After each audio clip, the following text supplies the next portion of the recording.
Hello दोस्तों, स्वागत है एक और नई वीडियो में। देखिए, इस वीडियो में बात करेंगे हम। देखिए, प्रिंसिपल ऑफ मैनेजमेंट, ठीक है, ये किसके लिए है? DSSS MBA असिस्टेंट मैनेजर का जो एग्जाम डेट आई है 7 सितंबर को, ठीक है, उसके लिए बच्चों की डिमांड पे हम ये सीरीज चलाने वाले हैं। याद रखिए, ये सीरीज होगी आपकी रिवीजन, ठीक है। वैसे हमने जो डिटेल्ड वाली वीडियो है, डिटेल्ड वाला पूरा सिलेबस यहाँ पे हमने करवा दिया है। पूरा एमबीए वाला पूरा सिलेबस हमने वहां पे करवा दिया है, पूरी प्लेलिस्ट बनी है। अब बच्चों की डिमांड पे ये करवाने जा रहे हैं हम रिवीजन। तो ये अपनी रिवीजन क्लास होने वाली है, ठीक है। रिवीजन में भी जो इंपॉर्टेंट फैक्ट है उसको भी करेंगे, और जो थ्योरी है उसको भी हम यहाँ पे करेंगे, ठीक है। तो शुरुआत करते हैं बिना देरी के। अगर आपने पहले वाली वीडियो नहीं देखी है तो कृपया करके आप उस पहले वाली वीडियो भी देख सकते हैं, ठीक है।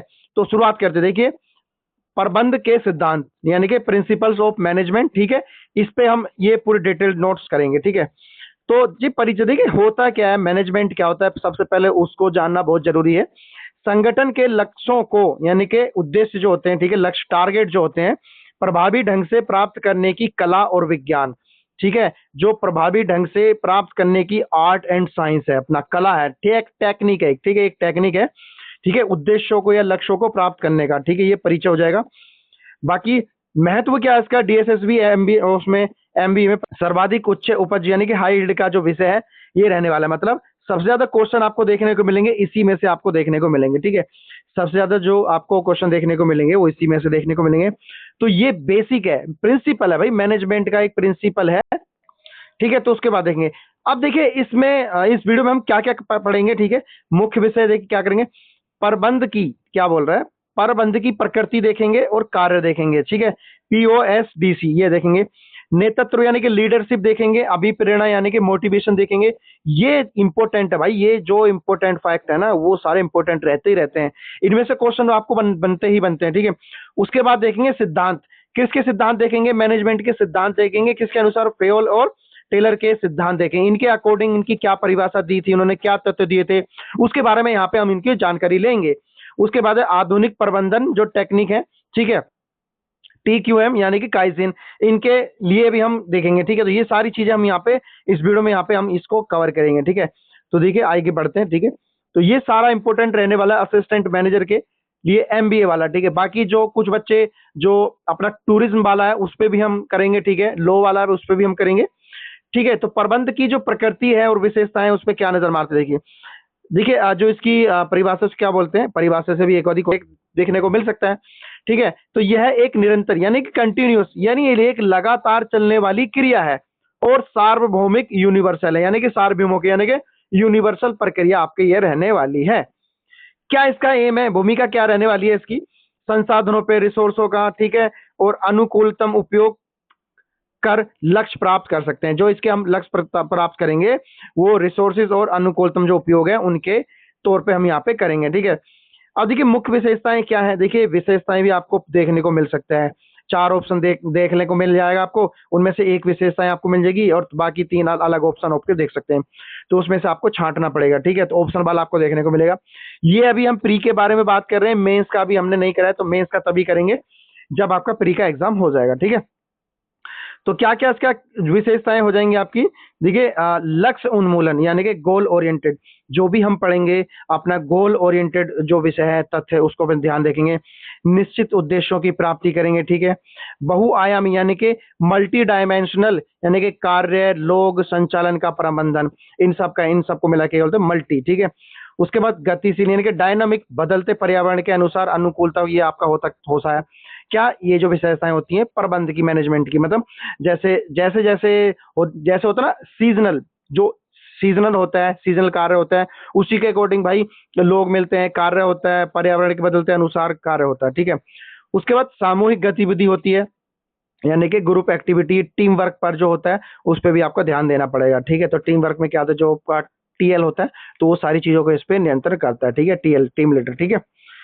आगे देखते हैं, अब एक एक करके यहाँ पे देखते हैं फंक्शन यानी कि कार्य। प्रबंधन के बेसिकली यहाँ पे 5 कार्य हमको सुझाए गए हैं। पांचों ही कार्य बहुत ही इंपॉर्टेंट आपको देखने को मिलेंगे, ठीक है। एक एक करके चीजों को देखेंगे। तो सबसे पहले मैं हेडिंग बता देता हूँ क्या क्या है, और आपको इसी ऑर्डर में करना है, ठीक है, इसी ऑर्डर में आपको करना रहेगा, ठीक है, इसी ऑर्डर में। P जो अभी हमने यहाँ पे पढ़ा था PSDC, ये जो हमने यहाँ पे पढ़ा था PSDC, ठीक है, ये कार्य पढ़े थे, ठीक है। तो ये सारे हम देखेंगे। कौन कौन सी चीजें, हम सारी चीजों को एक एक करके देखते हैं, ठीक है। तो पी फॉर हो जाएगा प्लानिंग, ओ फॉर हो जाएगा ऑर्गेनाइजेशन, एस फॉर हो जाएगा स्टाफिंग, डी फॉर हो जाएगा डायरेक्शन, सी फॉर हो जाएगा आपका कंट्रोलिंग, ठीक है। तो ये सारे देखेंगे। परिचय क्या हो जाएगा, प्रबंध एक चक्रीय प्रक्रिया है, मतलब चक्रीय प्रक्रिया है, ये इस तरीके से चलता रहता है, चलता रहता है, जो प्लानिंग से शुरू होकर कंट्रोलिंग पर समाप्त होती है, प्लानिंग से शुरू होकर कंट्रोलिंग पे जाके रुकती है, उसके बाद भी फिर पुनः दोहराई जाती है। अब क्वेश्चन ये पूछा जाएगा कि जो एक प्रबंधन जो प्रक्रिया है, मैं ऑप्शन वाइज में देखा दे देंगे आपको स्टेटमेंट वाइज में, क्या यह एक दोहराई जाने वाली प्रक्रिया है, हाँ जी राइट हो जाएगा। क्या एक चक्रीय प्रक्रिया है, हाँ जी, ये भी दोनों ऑप्शन ठीक हो जाएंगे। तो इस तरीके से आपको ये चीजें आपको देखने को मिलेंगी, ठीक है। तो देखिए चक्र क्या क्या कहता है, चक्र प्लानिंग क्या होता है। प्लानिंग देखिए किसी भी कार्य को शुरू करने से पहले या किसी भी मैनेजमेंट को शुरू करने से, बिजनेस शुरू करने से पहले आपको क्या करना है, कब करना है, कैसे करना है, ये प्लानिंग है। ये शुरू करने से पहले की बात हो रही है प्लानिंग, ठीक है भाई, ये प्लानिंग है। उसके बाद ऑर्गेनाइजेशन, संगठन। अब हमने प्लानिंग कर लिया कि हमको ये काम करना है, उसके बाद वो काम कैसे करना है, कार्य होगा क्या क्या बंटवारा होगा भाई, कंप्यूटराइज कार्य अलग होंगे, लेबर वाला कार्य अलग होगा, अधिकार देने वाला कार्य, ये सारे अलग होंगे। तो प्लानिंग करने के बाद आपका जो नेक्स्ट स्टेप बनता है वो आता है ऑर्गेनाइजेशन, यानी कि संगठन तैयार करना।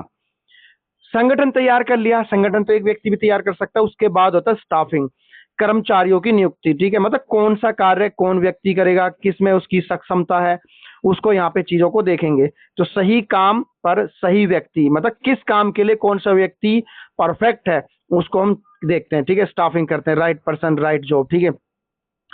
अब अपने भाई प्लानिंग कर ली, संगठन तैयार कर लिया, काम का बंटवारा कर लिया, स्टाफ नियुक्त कर ली। अब स्टाफ जो नियुक्त करा है उसको पता तो नहीं है ना कौन सा काम पहले करना है, तो उसके लिए क्या होगा, डायरेक्शन दिया जाएगा, मार्गदर्शन दिया जाएगा, यहाँ पे नेतृत्व किया जाएगा, लीडर किया जाएगा, ठीक है, टीम वर्क बनाया जाएगा। तो यहाँ पे चीजों को इस पे देख सकते हैं गाइज। अगर आपको वीडियो अच्छी लग रही है तो गाइज देखिए लाइक करना है, शेयर करना है, सब्सक्राइब करना है। पिछले वीडियो का आपको बहुत प्यार मिला है, ठीक है। तो इस वीडियो पे ये अपना रिवीजन क्लास होने वाला है, सभी से जिसने भी आपका एमबीए का फॉर्म भरा तो उसको आप सब भेज सकते हैं, ठीक है। उसके बाद आता है कि कार्यों का निर्धारण हो गया। अब देखिए कार्य करते वक्त भाई गलतियां भी होती हैं, तो उसको नियंत्रण नियंत्रण कौन करेगा भाई, नियंत्रण कंट्रोल कौन करेगा। तो वास्तविक प्रदर्शन की मानकों स्टैंडर्ड से तुलना की जाती है, जो वास्तविक होते हैं और जो स्टैंडर्ड होते हैं उनसे तुलना की जाती है, ठीक है। तो ये चक्र होते हैं। अब इन चक्रों को हम एक एक करके डिटेल्ड वाइज रिवीजन करेंगे, ठीक है। तो डिटेल्ड वाइज अभी तो हमने ये ओवरव्यू दिया है गाइज, अभी तो हमने ये ओवरव्यू दिया है, उसके बाद हम देखेंगे डिटेल्ड वाइज, ठीक है। तो सबसे पहले हमने क्या देखा था, प्लानिंग, ठीक है। तो प्लानिंग देखा था और संगठन देखा था, तो ये पहले प्लानिंग उसके बाद ये संगठन हो जाएगा, ठीक है। तो क्या इसकी डेफिनेशन होता है, ठीक है, भविष्य की दिशा तय करना, मतलब आने आगे क्या करना है उसको पहले से तय करते हैं हम, ठीक है, प्लानिंग करते हैं, तथा उसे लागू करने का ढांचा ऑर्गेनाइजेशन बनाता है। पहले हमने प्लानिंग तो कर ली, उस पर भाई ठप्पा भी तो मारना है, कंफर्म भी तो करना है, वो कंफर्म करना क्या हो जाएगा, ऑर्गेनाइजिंग, ठीक है। ये भी स्टेप बाय स्टेप होती है प्रक्रिया। ऑब्जेक्ट तय करना होता है, ठीक है, ऑब्जेक्टिव्स, क्या ऑब्जेक्ट है तुम्हारा भाई, जैसे ये सब प्लानिंग में आते हैं, क्या ऑब्जेक्ट है तुम्हारा। अनुमान लगाना, ठीक है, अनुमान बताना, अनुमान मतलब कितना सामान आएगा, तो ये अनुमान पहले से आपका हो सकता है, ठीक है। उसके बाद है अल्टरनेटिव खोजना, मतलब अब जैसे आप चाय बेच रहे हैं, अब किन्हीं लोगों को चाय नहीं पसंद, तो जाहिर सी बात है कॉफी पियेंगे, ठीक, कोल्ड कॉफी पियेंगे, तो इसका अल्टरनेटिव खोजना, ठीक है। अल्टरनेटिव ये बहुत जरूरी होता है किसी भी व्यापार में, ठीक है, अल्टरनेटिव जरूर होना चाहिए, ठीक है। उसके बाद है बेस्ट चुनना, भाई अगले दूसरा बंदा क्या बेच रहा है, सामने क्या बेच रहा है, तो उसको नहीं पता ना, तो उसको उससे बेस्ट चुनना। अगर वो 100 रुपए की बेच रहा है तो आप 99 में बेचे तो कस्टमर आपको 99 में ही सबसे ज्यादा आएगा, ठीक है। लागू करना, भाई तय कर दिया हमने, पहले चुन लिया, तय कर लिया, उसके बाद फॉलो करना। तो ये सारे आप चीजें आपके हो सकते हैं प्लानिंग में, स्टेप बाय स्टेप करना, ठीक है। एक होता है सेंट्रलाइजेशन, यानी कि टॉप लेवल के पास निर्णय का अधिकार होता है, ये बीच में हो गया, सेंटर हो गया, फिर सेंटर, ये इसके अंतर का आते आते रहते हैं, ठीक है। उसके बाद होता है डिसेंट्रलाइजेशन, वो क्या होता है, लो लेवल पर या लो लेवल पर अधिकार बांटना, ठीक है। अब देखिए ऑर्गेनाइजेशन पढ़ेंगे, ऑर्गेनाइजेशन, ऑर्गेनाइजेशन के यानी कि 3 प्रमुख तत्व होते हैं। कौन कौन से होते हैं, जैसे कि अथॉरिटी हो गया, अधिकार हो गया, ठीक है, निर्णय लेने की शक्ति होती है इसके पास, ठीक है, इस अथॉरिटी के पास निर्णय लेने की शक्ति होती है, क्या करता है कैसे करता है, ठीक है। रिस्पॉन्सिबिलिटी, उत्तरदायित्व, कार्य पूरा करने का दायित्व होता है, ठीक है। अगर आप किसी कंपनी में नियुक्त होते हैं तो आपने कोई आपको रिस्पॉन्सिबिलिटी दी जाती है कि भाई ये आपका कार्य पूरा करना है, तो उसका अधिकार करने का पूरा दायित्व होता है आपका, ठीक है। अकाउंटेबिलिटी, जवाबदेही, ठीक है, ये वर्ड आपने जवाबदेही काफी सुना होगा। परिणामों के लिए उत्तरदायी, परिणामों के लिए कौन जिम्मेदार है, कौन जिम्मेदारी लेगा, जिसको बोलते हैं अकाउंटेबिलिटी यानी कि जवाबदेही, ठीक है। तो ये सारे टर्म्स आपको भाई पढ़ने पड़ेंगे, ये किसी से भी कहीं से भी क्वेश्चन आपसे पूछा जा सकता है, ठीक है बॉस। नेक्स्ट है आपका स्टाफिंग, हमने बात करी थी स्टाफिंग कैसे चुनना है, उसके बाद डायरेक्शन, उनको निर्देशन कैसे देना है, उस पर भी हम यहाँ पे चर्चा करेंगे। तो संगठन को योग्य मानव संसाधन उपलब्ध कराना, ठीक है, मतलब जिस काम के लिए जो बंदा उपयुक्त परफेक्ट है उसके लिए उसको योग्य कराना, ठीक है, सही दिशा में प्रेरित करना, ठीक है। स्टाफिंग के मुख्य चरण क्या होते हैं, रिक्रूटमेंट यानी कि भर्ती करना, कैंडिडेट्स को आकर्षित करने के लिए क्या क्या करना चाहिए आपको, इंटरनली और एक्सटर्नली क्या क्या करना चाहिए, एडवर्टाइज देना चाहिए अपने काम के लिए। उसके बाद है चयन करना, भाई आपने रिक्रूटमेंट तो डाल दिया, आपने रिक्रूटमेंट तो डाल दिया, अब अब उसका चयन भी तो करना है, ठीक है, चयन यानी कि सिलेक्शन करना है, सबसे उपयुक्त का चयन करना, मत पहले। अब ये इसके काफी सारे तरीके हो सकते हैं, इंटरव्यू लेकर, एग्जाम लेकर, तो यहाँ पे स्क्रीनिंग टेस्ट लिया, टेस्ट और इंटरव्यू लेकर इन्होंने जो भी सबसे बेस्ट कैंडिडेट है उसको यहाँ पे चयन कर लेंगे, ठीक है, ये होते हैं, ठीक है। उसके बाद होते हैं डायरेक्शन, यानी कि डायरेक्टिंग के मुख्य चरण कौन कौन से होते हैं, तो सबसे पहला जो डायरेक्शन होता है सुपरविजन करना, ठीक है, किसी काम को देखना किस तरीके से काम हो रहा है, तो सारे जो स्टाफ है सारा अच्छे से काम कर रहा है नहीं कर रहा, आपको रिपोर्ट कर रहा है नहीं कर रहा, टीम लीडर को, वो सारी चीजें यहाँ पे इसमें देखा जाता है, ठीक है। मोटिवेशन करना, काम कोई भी हमारा लेजीपन नहीं आना चाहिए भाई, किसी भी अपने काम में अपने स्टाफ को, कलीग्स को मोटिवेट करते रहना चाहिए काम के प्रति, ठीक है। लीडरशिप अच्छी होगी तो भाई आपका स्टाफ भी आपके प्रति अच्छा व्यवहार करेगा। कम्युनिकेशन होना चाहिए, मतलब सामने वाले की एक बंदे लीडरशिप की बात पूरे टीम को एकदम एग्जैक्ट समझ में आ जानी चाहिए, वो होता है कम्युनिकेशन का माध्यम एकदम सरल होना चाहिए, सीधा होना चाहिए। रूल्स क्या कहता है, training, present job, rule development और फ्यूचर जॉब, ठीक है। क्या कहता है, पहले अगर आपकी ट्रेनिंग होगी तो आप प्रेजेंट जॉब है, अगर आप डेवलपमेंट करते हैं अच्छा करते हैं तो फ्यूचर रोल भी इसमें आपको देखने को मिल सकता है, ठीक है। ये था आपका कर्मचारी, इससे आपने स्टाफिंग की सिलेक्शन करना और डायरेक्शन करना, ठीक है। अब देखते हैं नेक्स्ट जो पॉइंट है इसका, वो हो जाएगा आपका लीडरशिप, यानी कि इसकी शैलियां। तो लीडरशिप क्या होता है, नेतृत्व, किसी की नेता, हाँ सही समझे, जो नेता लीडरशिप करता है वही वही, ठीक है। लोगों के व्यवहार को प्रभावित करना, इन्फ्लुएंस करना, लक्ष्य प्राप्ति की ओर ले जाना। सपोज करो आपके पास, आपके अंडर में 100 बंदे काम करते हैं, तो आपका लीडरशिप कैसा होना चाहिए, सामने वाले को अट्रैक्ट करे, ठीक है, ये सारी चीजें होनी चाहिए, ठीक है। तो देखते हैं 3 इसके प्रमुख अपने स्टाइल हो सकते हैं। निरंकुश यानी कि ऑटोक्रेटिक, लीडर स्वयं निर्णय लेता है, ठीक है, यानी कि इसमें लीडर स्वयं निर्णय लेता है, सेंट्रलाइज करके, फास्ट बट स्लो मोरल हो सकता है, ठीक है। उसके बाद डी डेमोक्रेटिक हो सकता है, लोकतांत्रिक हो सकता है, ठीक है, डेमोक्रेटिक हो सकता है, लोकतांत्रिक आपका हो सकता है। कर्मचारियों की भागीदारी होता है, पार्टिसिपेशन करना, मेन से निर्णय, हाई सेटिस्फेक्शन और स्लो मिलती है, ये सब आपका हो सकता है। उसके बाद हो रहा है लेजिस्फेयर, यानी कि हस्तक्षेप, ठीक है, हस्तक्षेप यानी कि कर्मचारियों को पूर्ण स्वतंत्रता, मतलब कर्मचारियों को ही पूर्ण स्वतंत्रता मिल गई है, भाई तुम अपना लीडर करो, ये सब चीजें होनी चाहिए। ये बेस्ट हाई स्किल्ड होता है, मतलब अब टीम लीडर सभी को तो निधि दे सकता, कोई उनमें से 1-2 को चुनता है, 5 को चुन लेता है, मतलब जो भी उसके अंडर मतलब ये बेस्ट काम करते तो उसको अपना जिम्मेदारी थोड़ा बहुत सौंप देता है, ठीक है। ये था आपका लीडरशिप की क्वालिटी। अच्छा, इसमें लीडरशिप की क्वालिटी भी यहाँ पे पूछा जा सकता है। आगे बढ़ते हैं हम, प्रेरणा, ठीक है, अभिप्रेरणा यानी कि मोटिवेशन करना, ठीक है, ठीक है। ये देखेंगे मास्लो एवं हर्सबर्ग के निगरानी में, ठीक है, ये इनके निगरानी में देखेंगे, ठीक है। लक्ष्य प्राप्ति के लिए कार्य करने की इच्छा और ऊर्जा जगाना, ठीक है, मोटिवेट करना, अंदर से मोटिवेट करना काम करने के लिए, ठीक है। मोस्लो के अनुसार क्या क्या कह रहा है, जो मोस्लो के अनुसार है ना, वो बॉटम टू टॉप है, मोस्लो के जो अनुसार है बॉटम टू टॉप ले जाएगा, ठीक है। तो पहला क्या होना है, यानी कि क्या बोलते हैं, फिजियोलॉजिकल होना चाहिए, यानी कि रोटी कपड़ा मकान, ये सारी चीजें बेसिक चीज आपके पास होनी चाहिए। उसके पास होना चाहिए सेफ्टी, यानी कि जॉब सिक्योरिटी होनी चाहिए।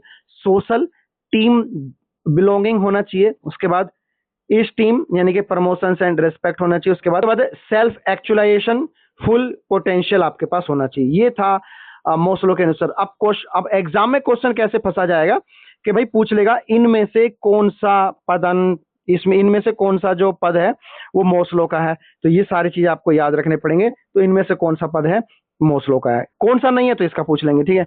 अब बात करते हैं हर्सबर्ग के 2 फैक्टर कौन कौन से होते हैं।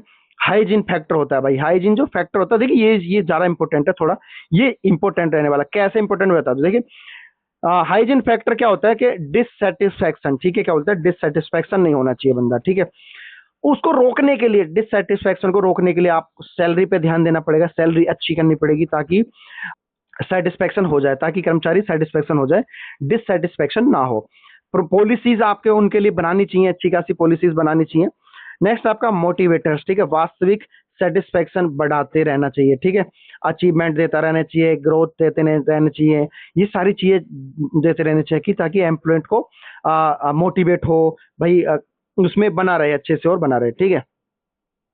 नेक्स्ट आपका और देखते हैं, ये भी कुछ और इंपॉर्टेंट तथ्य हैं आपके, ठीक है। ये थ्योरी है मैकजोरे, क्या बोलते हैं, मैकग्रेगर की थ्योरी है आपकी, theory X and theory Y को हम देखेंगे, ठीक है। ये थ्योरी एक्स है नकारात्मक धारणाएं, ये थ्योरी वाई है सकारात्मक धारणाएं, एक बार बताना। ठीक है। तो इसमें देखेंगे, अब देखेंगे ये डगलस मैकग्रेवर ग्रेगर के द्वारा जो होता है प्रतिपादन हो गया डगलस मैक के अनुसार, ठीक है। कर्मचारियों के प्रति प्रबंध की 2 वैसे विपरीत धारणाएं आपकी हो सकती है, एक नेगेटिव हो सकती है, एक आपकी पॉजिटिव हो सकती है। तो नेगेटिव और पॉजिटिव देखेंगे। कर्मचारी काम से बचना चाहते हैं, ये नेगेटिव धारणा है। रिस्पॉन्सिबिलिटीज नहीं लेना चाहते, ये भी नेगेटिव धारणा है। बाहरी दबाव यानी कि पनिशमेंट से काम करते हैं, बाहरी जो प्रेशर में काम करते हैं, ये भी आपका नेगेटिव धारणा हो सकती है।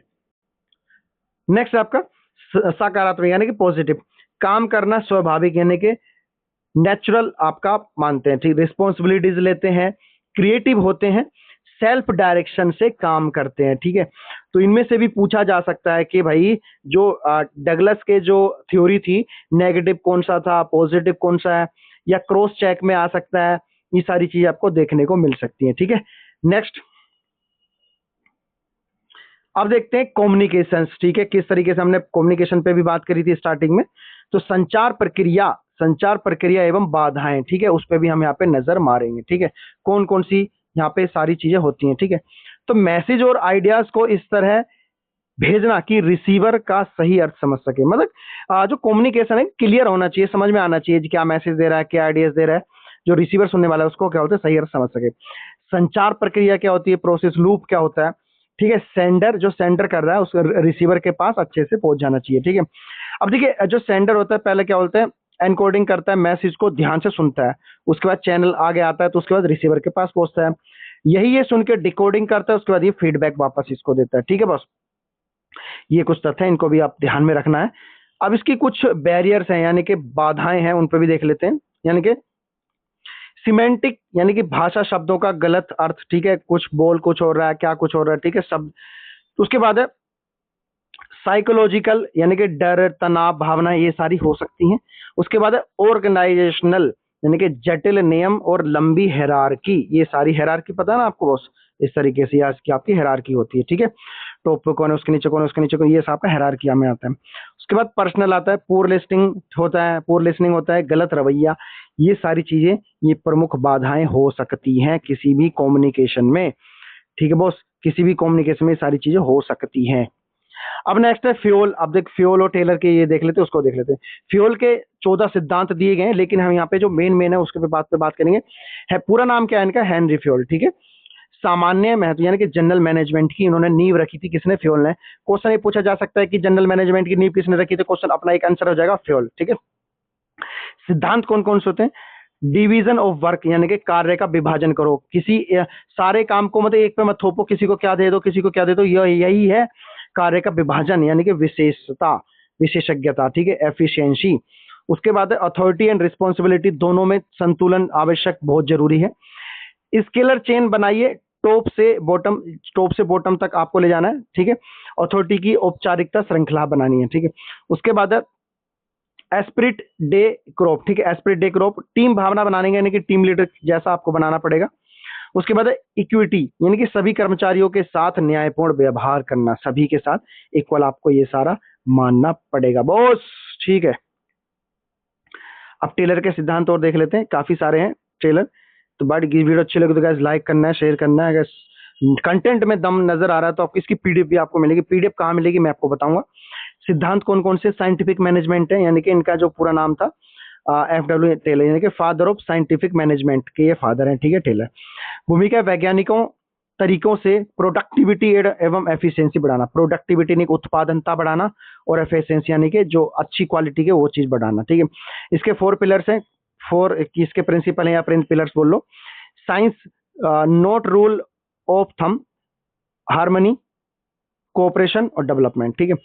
टेक्निक कौन कौन सी है इनकी, टेक्निक देख लेते हैं। टाइम स्टडी होना चाहिए, मोशन स्टडी होना चाहिए, और क्या बोलते हैं फैटिग स्टडी होना चाहिए। उसके बाद डिफरेंशियल प्लेस रेट आपका होना चाहिए। टाइम क्या है, टाइम स्टडी क्या है, कार्य का स्टैंडर्ड टाइम तय करना, क्या कार्य है कितने समय में पूरा होगा, किस तरीके से उसको टाइम मैनेजमेंट मिला। जैसे एक एग्जाम होता है ना भाई, एग्जाम जिस तरीके से टाइम मिलता है वैसे। अनावश्यक गतिविधियों को कम करना, जो अनावश्यक गतिविधियां उसको कम करना। थकान का अध्ययन कर रेस्ट इंटरवल तय करना। सभी में रेस्ट इंटरवल रहता ही रहता है, ठीक है, कार्य के बीच में रेस्ट इंटरवल भी होना चाहिए। कुशल मजदूरों को उच्च वेतन देकर प्रेरित करना, जो अच्छे काम करते हैं उनको थोड़ा और इंसेंटिव या कुछ इंक्रीमेंट करना, ताकि उनका भरोसा और जीत सके आप, ठीक है। नेक्स्ट अब देखते हैं प्रबंधन जो होते हैं महत्वपूर्ण जो प्रबंधन अवधारणाएं कौन कौन सी, जो मॉडर्न कंसेप्ट है, क्या क्या कहते हैं मॉडर्न कॉन्सेप्ट समकालीन में, ठीक है। कंटेम्प्ररी व्यापार वातावरण में उत्कृष्टता प्राप्त करने के मॉडल कौन कौन से होते हैं, की टर्म आपके कौन कौन से होते हैं, सभी परीक्षा शब्दावली, ठीक है। ये होता है MBO यानी कि मैनेजमेंट बाय ऑब्जेक्टिव मैनेजमेंट, ये आप देख लेना, ठीक है। Management by exception, total quantity management, नियंत्रणपूर्वक, ये सब देख लेना। काइजिन जापानी शब्द है, लगातार छोटे सुधार के लिए होना चाहिए। BPR देख लेना, ठीक है, प्रोसेस को फंडामेंटली रीथिंक और रिडिजाइन करना, ठीक है। बेंच मार्किंग भी बहुत जरूरी है, ठीक है, बेंच बेस्ट परफॉर्मेंस के लिए आपको होना चाहिए, ठीक है। ये सारी कुछ मॉडर्न अवधारणाएं आपको देखने को मिलेंगी, ठीक है बॉस। थोड़ा सा और कर लेते हैं। अब देखिए स्किल एंड भूमिकाएं, ठीक है, रोल्स क्या क्या हो सकते हैं, सफल मैनेजर के लिए आवश्यक गुण कौन, ये भी इंपॉर्टेंट है भाई, ये आपका इंपॉर्टेंट रहने वाला, ठीक है। हेनरी मिंट्सबर्ग के जो हैं कुछ रूल्स हैं आपके मैनेजरियल रूल हैं, जैसे इंटरपर्सनल हो गया, इंफॉर्मेशनल हो गया, और डिसीजनल हो गया। ये आपका हो जाएगा, ये आपका हो जाएगा फिगर हेड लीडर, लाइजेन लोगों से संबंध बनाना, सूचना का प्रवाह करना, मॉनिटरिंग करना, ठीक है। उसके बाद हो गया एंटरप्रेन्योर, उसके बाद हो गया डिस्टर्बेंस हैंडल रिसोर्सेस, ये सब आपको देख लेना, ठीक है, ये निर्णय लेना, ये सारा आपका हो जाएगा, ठीक है। और कर लेते थोड़ा सा। देखिए कंटेंट में दम लगा तो काम करना पड़ेगा भाई, पढ़ना तो पड़ेगा, ठीक। कोऑर्डिनेशन क्या होता है, प्रबंधन का सार क्या होता है, ठीक है। प्रबंधन का सार विभिन्न व्यक्तियों और विभागों के प्रयासों इफेक्ट को एक समान लक्ष्य की दिशा में इंटीग्रेटेड करना, ठीक है। कोऑर्डिनेट का महत्व क्या क्या हो सकता है, कॉन्फ्लिक्ट कम करना, विभागों के बीच टकराव को रोकता, ठीक है। डुप्लीकेशन रोकता है, एक ही कार्य को बार बार करने से बचना। रिसोर्सेस का अनुकूलतम प्रयोग, संसाधनों की बर्बादी को रोकना। कोऑपरेशन बढ़ाता है, ठीक है, बढ़ाता है। इंजीनियरिंग हो गया, फाइनेंस हो गया, HR हो गया, इंजीनियरिंग फाइनेंस और HR के बीच में तालमेल का बढ़ावा करता है, ठीक है, ठीक है। कुछ रिवीजन के तौर पे हम कर लेते हैं, बस अपना हो गया। टाइमलाइन क्या होती है, कोऑर्डिनेट कंट्रीब्यूशन क्या क्या होता है, मास्टर रिवीजन आप क्लास कर लेते हैं। ये हमने ये पढ़ा, हमने हेनरी फील्ड पढ़ा, अब्राहम मास्लो का हमने पढ़ा, हेसबर्ग पढ़ा, डगलस पढ़ा, पीटर्स ड्रगट पढ़ा, हेनरी और मिंट्सबर्ग पढ़ा, ठीक, ये सारे कुछ चीजें हैं, इनको आप देख लेना, ठीक है। तो गाइज ये था अपना भाई DSSB असिस्टेंट मैनेजर का जो अपना एग्जाम होने वाला है 7 सितंबर को, MBA वाला। उसके लिए बच्चों के डिमांड पे हम ये सारी चीजें लेके आए, नोट्स बहुत इंपॉर्टेंट बने हैं। इसकी PDF आपको हमारे टेलीग्राम ग्रुप में मिल जाएगी, जिसका लिंक आपको हमारे डिस्क्रिप्शन में आपको मिल जाएगा, तो वहां से आप चेकआउट कर सकते हैं। ये आपकी फर्स्ट वीडियो है, ठीक है, प्रिंसिपल ऑफ मैनेजमेंट। अगर आपने पहले करना है तो थ्योरी करनी तो आप उसको कर सकते हैं, ये आपका रिवीजन आज हो जाएगा, ठीक है। कुछ भी समझ में नहीं कमेंट में पूछ सकते हैं, और कुछ भी सजेशन देना तो कमेंट में दे सकते हैं, और वीडियो को लाइक कर जरूर करना है। PDF आपको तभी मिलेगी जब आप कमेंट में PDF लिख के शेयर करेंगे, लाइक करेंगे, और बेल आइकन को प्रेस जरूर कर लेना, ताकि आने वाली किसी भी नोटिफिकेशन का वीडियो को सबसे पहले आपके पास पहुंच सके। जय हिंद, थैंक यू।